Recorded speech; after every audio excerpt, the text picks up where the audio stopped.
So remember, TA, power, CT, stretch. Now here's the fun part. A dog has mostly one or another. Humans can do something very interesting. We can combine both systems.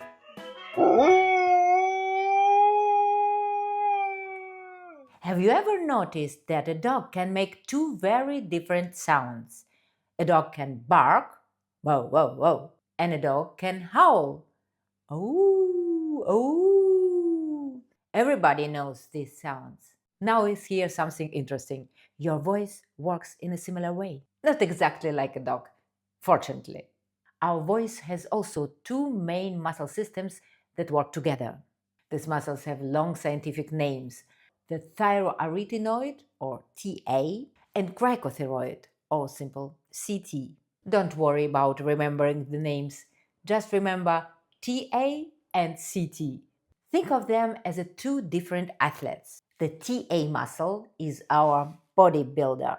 It gives us strength, power, and what we normally call chest voice.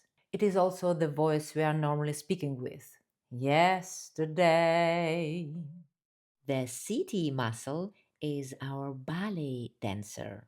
It stretches our vocal cords, making them thinner and longer. This creates what we usually call head voice, and it allows us to sing high notes. Oh. So remember, TA, power, CT, stretch. Now here's the fun part. A dog has mostly one or another. It barks or it howls. Humans can do something very interesting. We can combine both systems. That is what makes a human voice so amazing. Let's talk about classical singing. The goal in classical singing is a beautifully balanced voice. Across about 2 octaves, these two muscle systems work together very smoothly. The balance changes little by little. In the lower notes, our bodybuilder, the TA muscle, does more work.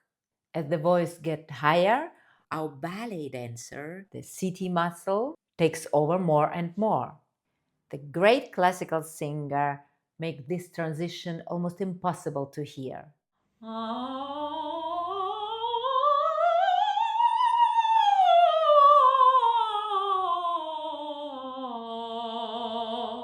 That's why classical singing takes many years of training.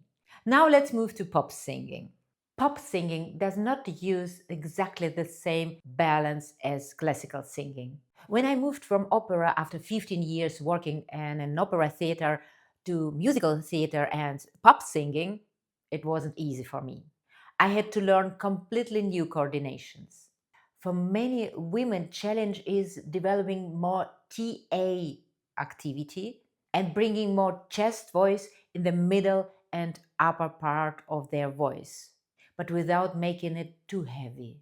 Think of a slim, athletic bodybuilder, not a giant one. For many classical trained men, the challenge is different. They often need to develop more flexibility in their upper range. Their ballet dancer needs to be stronger by involving the CT muscles more. Now let's talk about belting. Many beginners think belting simply means singing high notes louder. I don't see it that way. My advice is simple. First, learn to stretch, then add strength. Imagine trying to do the split carrying huge dumbbells. Not a good idea, right? It makes much more sense to learn split first and then slowly add weights. I believe singing works in a similar way. First CT, then TA. First flexibility, then strength. If you understand this simple idea, many things about singing become much easier to understand. Different styles need different proportions. That's why classical singing and musical theater singing or mix and belt feel and sound different. In Time to Sing app, we created different exercises for each of these coordinations.